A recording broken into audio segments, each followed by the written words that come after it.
राणी सत्यवती ही दाक्षराजाची मुलगी होती व ती नौका चालवण्यात खूप हुशार होती. ती एका किनाऱ्यावरून दुसऱ्या किनाऱ्यावर नौकेतून माणसांना सोडत असे.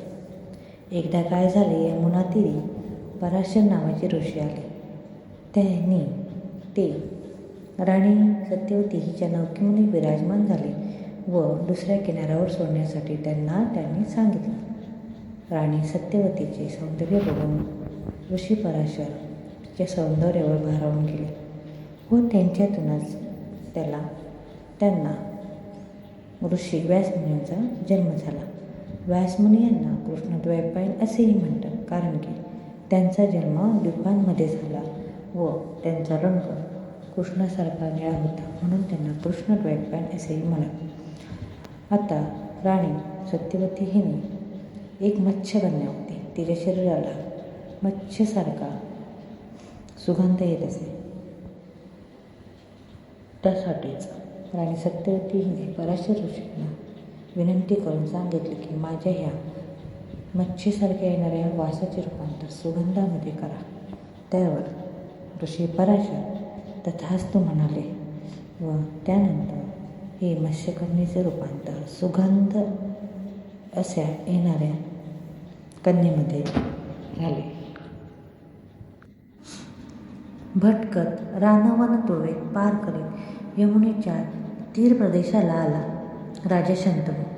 त्याला एक वेगळाच गंध त्याच्या श्वासांना जाणवू लागला. तो गंध कशाचा आहे हे आठवण्याचा शंतनू जो प्रयत्न करू लागला. गंधाच्या वेड्यात तो गुरफटू लागला. आजपर्यंत नाना सुगंधांचं अवघ्राण केलं होतं. फल, पत्र, पुष्प, अर्क, वृक्ष इत्यादी निसर्गसिद्ध विविध सुगंधांचा त्यानं आस्वाद तर घेतलाच होता, पण यौवन संपदेचा आणि बालकाच्या कोवळ्या जावळाचा गंधही त्यानं अनुभवला होता. मृदगंधानं मन कसं तृप्त होतं हे त्याला ज्ञात होतं, पण वायुलहरींवर आरूढ होऊन येणारा हा सुगंध काही वेगळ्याच जातीचा होता. निराळ्याच वर्णाचा होता. तो इकडे तिकडे शोधू लागला. शेवटी तो यमुनेच्या किनाऱ्यावर येऊन पोचला. तिथे त्याला कळालं की हा सुगंध एका स्त्रीच्या शरीरातून येत आहे. तारुण्यात असलेली एक सुंदर सुकन्या आपल्या नौकेपाशी उभी होती. त्याने कौतुकाने तिच्याकडे पाहिलं. शंतनूच्या हृदयाचं पाणी पाणी झालं. हरणासारखे सुंदर काळेभोर टप्पोरी डोळे शंतनूवर रोखले गेले. क्षणकाळ स्थिर झाले नि मग झोपले. पण तेवढ्यानं शंतनू अगदी वेडावून गेला. तिची काळेभोर डोळे पाहून तो भ्रमिष्ट झाला. तिच्या प्राप्तीची एक अनिवार्य लालसा त्याच्या तनामनातून महापुराच्या लोंढ्यासारखे धावत सुटले. पण हिची कुणाशीच तुलना होऊ शकणार नाही असं शंतनूला तीव्रतेने वाटलं. यमुनेच्या कृष्ण जलापाशी आपल्या नौकेसमीप एखादी स्त्री उभी नसून मधुगंधानं काठोकाठ भरलेलं प्रफुल्लित असं ते कमलच उमललेलं आहे असं शंतनूला वाटलं.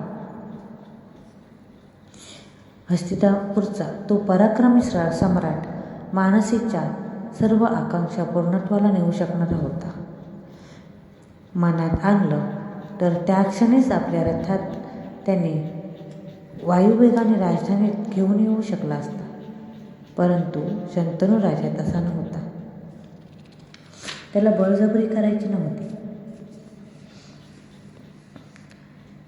तो तिच्याजवळ गेला. त्याने विचारलं, तू कोणाची मुलगी आहेस? क्षणकाल ती काहीच बोलली नाही.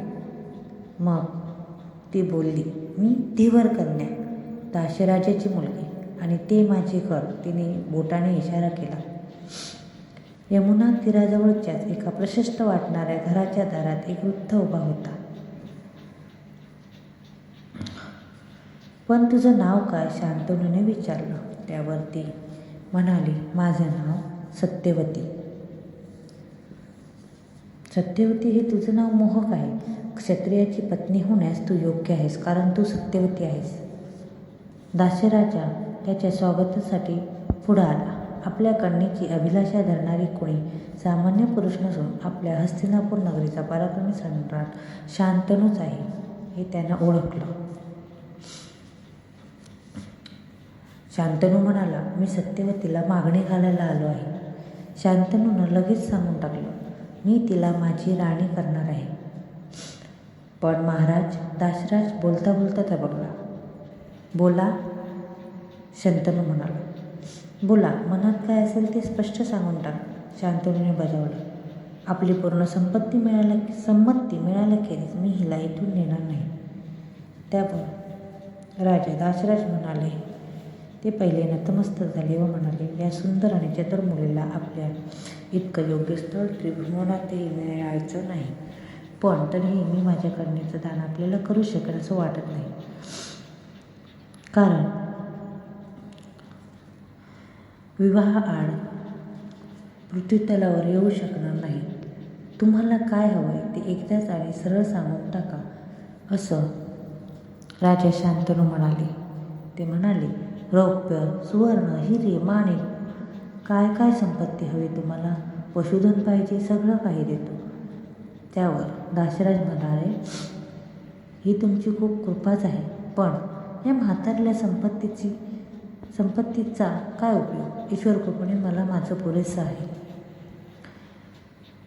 मला एवढंच म्हणायचं आहे की शांतनूच्या राणीला कधी कमी पडत नसतं दासराज. इहलोकातही सर्व सुख तिच्यापुढे हात जोडून उभी तर राहतेच, पण या सम्राट शांतनूसारखा अलौकिक पुरुष तिला दास म्हणून लावणार आहे. महाराज, अखेर दासराजाने धीर धरून विचारलं, माझी सत्यवती राणी होईल हे खरं, तिचा मुलगा राजपुत्र होईल हेही खरं, पण तो युवराज होईल का? तुमच्या पश्चात राजाचा स्वामी राजा तो होईल का? दासराज, ते कसं शक्य आहे? शांतनूने तात्काळ प्रत्युत्तर केलं. गंगापुत्र देवव्रत हा हस्तिनापूरचा युवराज आहे हे आपल्याला ज्ञात नाही काय? त्याचं पौरुष आणि पराक्रम आपण जाणताच. त्यावर दासराज म्हणाले, होय महाराज, युवराज देवव्रतांविषयी माझ्या मनातही परम आदराची भावना आहे. तरी आपण म्हणतच आहात म्हणून अखेर स्पष्टच सांगतो, सत्यवतीचा पुत्र आपल्या सिंहासनावर येणार असेल तरच आणि तरच सत्यवतीचे दान आपल्याला करू शकेल. यावर राजा शंतनू नाराज झाले व ते आपल्या राजवाड्यात निघून आले. पण त्यानंतर ते खूप अस्वस्थ झाले आणि ही बातमी